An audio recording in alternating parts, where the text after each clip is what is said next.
Am Malala Chapter 18, The Women and the Sea. Aunt Najma wasn't here. She had never seen the sea before. My family and I sat on the rocks, gazing across the water, breathing in the salt tang of Arabian Sea. It was such a big expanse. Surely no one could know where it ended. At that moment, I was very happy. One day I want to cross the sea, I said. What is she saying? Asked my aunt as if I were talking about something impossible. I was still trying to get my head round the fact that she had been living in the seaside city of Karachi for 30 years and yet had never actually laid eyes on the ocean. Her husband would not take her to the beach, and even she had somehow slipped out of the house, she would not have been able to follow the signs to the sea because she could not read. I sat on the rocks and thought about the fact that across the water were lands where women were free. In Pakistan, we had a women prime minister, and in Islamabad, I had met those impressive working women. Yet the fact was that we were a country where almost all the women depend entirely on men. My headmistress, Mariam, was a strong, educated woman, but in our society, she could not live on her own and come to work. She had to be living with a husband, brother, or parents. In Pakistan, when women say they want independence, people think this means we don't want to obey our fathers, brothers, or husbands. But it does not mean that. It means we want to make decisions for ourselves. We want to be free to go to school or to go to work. Nowhere it is written in the Quran that a woman should be dependent on a man. The word has not come down from the heavens to tell us that every woman should listen to a man. You are a million miles away, Johnny, said my father, interrupting my thoughts. What are you dreaming about? Just about dreaming oceans, Abba, I replied. Forget all that, shouted my brother Atal. We are at the beach and I want to go for a camel ride. It was January 2012 and we were in Karachi as guests of GeoTV after the Sindh government announced they were renaming the girls' secondary school on Mission Road in my honor. My brother Kushal was now at school in Abbottabad. It was just me, my parents, and Atal. We flew to Karachi, and it was the first time any of us had ever been on a plane. The journey was for 2 hours, which I found incredible. It would have taken us at least 2 days by bus. On the plane, we noticed that some people could not find their seats because they could not read letters and numbers. I had a window seat and could see the deserts and the mountains of our land below me. As we headed south, the land became more parched. I was already missing the green of Swat. I could see why whenever people go to Karachi to work, they always want to be buried in the cool of our valley. Driving from the airport to the hostel, I was amazed by the number of people and houses and cars. Karachi is one of the biggest cities on earth. It was strange to think it was just a port of 300,000 people when Pakistan was created. Jinnah lived there and made it our first capital, and it was soon flooded by millions of Muslims refugees from India known as Muhajirs, which means immigrants who spoke Urdu. Today it has around 20 million people. It's actually the largest Pashtun city in the world, even though it's far from our lands. Between 5 and 7 million Pashtuns have gone there to work. Unfortunately, Karachi has also become a very violent city, and there is always fighting between the Muhajirs and Pashtuns. The Muhajirs areas we saw all seemed very organized and neat, whereas the Pashtun area was dirty and chaotic. The Muhajirs almost all support a party called the MQM, led by Atlaf Hussain, who lived in exile in London and communicates with his people by Skype. The MQM is a very organized movement, and the Muhajir community sticks together. By contrast, the Pashtuns are very divided, some following Imran Khan because he is a Pashtun, a Khan, a great cricketer, some Maulana Fazlur Rahman because his party. JUI is Islamic, some the secular ANP because it's a Pashtun nationalist party, and some the PPP of Benazir Bhutto or the PMLN of Nawaz Sharif. We went to Sindh Assembly where I was applauded by the members. Then we went to visit some schools, including that one that was being named after me. I made a speech about the importance of education and also talked about Benazir Bhutto as this was her city. We must all work together for the rights of girls, I said. The children sang for me, and I was presented with a painting of me looking up at the sky. It was both odd and wonderful to see my name on school, just like my namesake Malai or Maiwent, after whom so many schools in Afghanistan were named. In the next school holidays, my father and I planned to go and talk to parents and children in the distant hilly area of Swat about the importance of learning to read and write. We will be like preachers of education, I said. Later that day, we visited my aunt and uncle. They lived in a very small house, and so at last my father understood why they had refused to take him in when he was a student. On the way, we passed through Ashikera Soul Square and were shocked to see a picture of a murderer of Governor Salman Taseer decorated with garlands of rose petals as though he were a saint. My father was angry. In a city of 20 million people, there is not one person who will take this down. There was one important place we had to include in our visit to Karachi beside our outings to the sea or the huge bazaars where my mother bought lots of clothes. We needed to visit the Mausoleum of the founder and great leader Muhammad Ali Jinnah. This is a very peaceful building of white marble and somehow seems separate from the hustle and bustle of the city. It feels scared to us. It feels sacred to us. Benazir, on her way to make her first speech on her return to Pakistan when her bus was blown up. The guard explained that the bomb in the main room under the giant chandelier from China did not contain Jinnah's body. The real tomb is on the floor below, where he lies alongside his sister Fatima, who died much later. Next to his tomb is our first Prime Minister Liaquat Ali Khan, who was assassinated.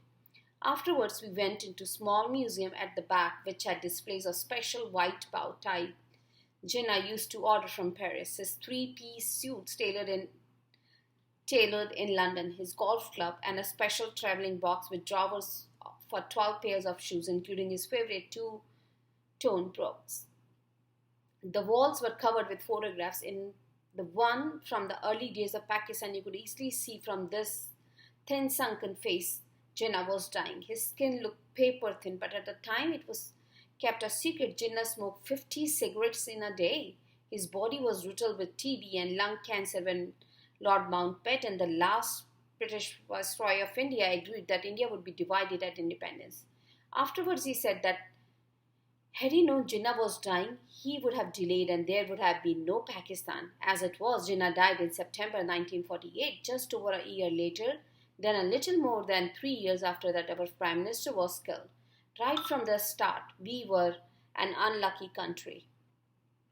Some of the Jinnah's most famous speeches were displayed. This was one about people of all religions being free to worship in the new Pakistan, and another where he had spoken about the important role of women. I want to see pictures of the women in his life, but his wife died young and was a Parsi, and their only daughter Dina stayed in India and married a Parsi. We didn't sit very well in the new Muslim homeland. Now she lives in New York. So most of the pictures I found were of his sister Fatima. It was hard to visit that place and read those speeches without thinking that Jinnah would be very disappointed in Pakistan. He would probably say that this was not the country he had wanted. He wished us to be independent, to be tolerant, and to be kind to each other.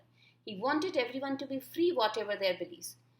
Would it have been better if he had not become independent but stayed part of India? I asked my father. It seemed to me that before Pakistan, there were endless fighting between Hindu and Muslims. Then even when we got our own country, there was still fighting, but this time it was between Muhajirs and Pashtuns and between Sunnis and Shias. Instead of celebrating each other, our 4 provinces struggled to get along.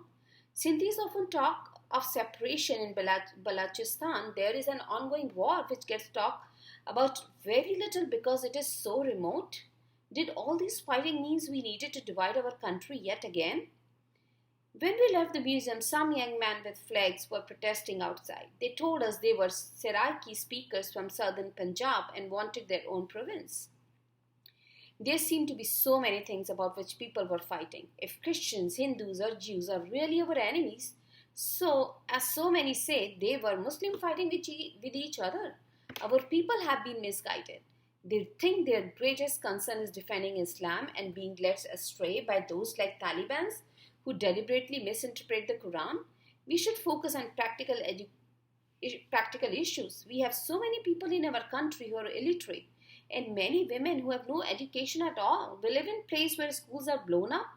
We have no reliable electricity supply. Not a single day passes without killing of at least one Pakistani. One day, a lady called Shehla Anchum turned up at our hostel. She was a Pakistani journalist living in Alaska and wanted to meet me after she had seen the documentary about us on the New York Times website. She chatted with me for a while, then with my father. I noticed she had tears in her eyes. Then she asked my father, "Did you know, Ziauddin, that the Taliban have threatened this innocent girl?" We didn't know that she was talking about, so we went on the internet and showed us that the Taliban had that day issued threats against two women, Shad Begum, an activist indeed, and me, Malala. These two are spreading secularism and should be killed. It said I didn't take it seriously, as there are so many things on the internet, and I thought we would have heard from elsewhere if it were real. That evening, my father received a call from the family who had been sharing our home for the last 18 months.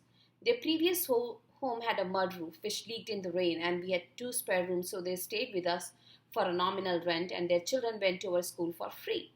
They had 3 children, and we liked them living with us, as well played cops and robbers on the roof. They told my father that the police had turned up at the house and demanded to know whether we had received any threats. When my father heard this, he called the deputy superintendent, who asked him the same thing. My father asked, "Why, have you any information?" The officer asked to see my father when we were back in SWAT.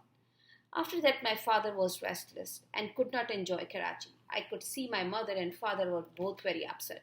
I knew my mother was still mourning my aunt, and they had been feeling uneasy about me receiving so many awards, but it seemed to be more about than that. "Why are you like this?" I asked. "You're worried about something, but you are not telling us?" Then they told me about the call from home and that they were taking the threat seriously. I don't know why, but hearing I was being targeted did not worry me. It seemed to me that everyone knows they will die one day. My feeling was that nobody can stop death. It doesn't matter if it comes from a talib or cancer.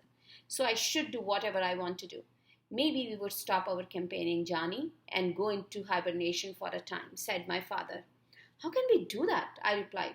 "You were the one who said if we believe in something greater than our lives, then our voices will only multiply if we are dead. We can't disown our campaign." People were asking me to speak at events. How could I refuse, saying there was a security problem? We couldn't do that, especially not as proud Pashtuns. My father always says that heroism is in the Pashtun DNA. Still, it was with a heavy heart that we returned to SWAT. When my father went to police, they showed him a file on me. They told him that my national and international profile meant I had attracted attention and death threats from the Taliban, and I needed protection. They offered us guards, but my father was reluctant. Many elders in the SWAT had been killed despite having bodyguards, and the Punjab governor had killed by his own bodyguard. He also thought armed guards would alarm the parents of the students at school, and he didn't want to put others at risk. When we had threats before, he always said, "Let them kill me, but I will be killed alone." He suggested sending me to a boarding school in Abbottabad like Kushal, but I didn't want to go. He also met the local army colonel who said being in college in Abbottabad would not really be any safer, and that as long as I kept a low profile, we would be okay in SWAT. So when the government of KPK offered to make me a peace ambassador, my father said it was better to refuse. At home, I started bolting a main gate of our house at night. "She smells the threat," my mother told my father. He was very unhappy. He kept telling me to draw the curtains in my room at night, but I would not. "Abba, this is a very strange situation," I told him. "When there was a Talibanization, we were safe. Now there are no Talibans and we are unsafe?" "Yes, Malala," he replied. "Now the Talibanization is especially for us, for those like you and me who continue to speak out. The rest of SWAT is okay. The rickshaw drivers, the shopkeepers are all safe. This is Talibanization for particular people, and we are among them." There was another downside receiving those awards. Downside to receiving those calls, I was missing a lot of school. After the exams in March, the cup that went into my new cabinet was for second place.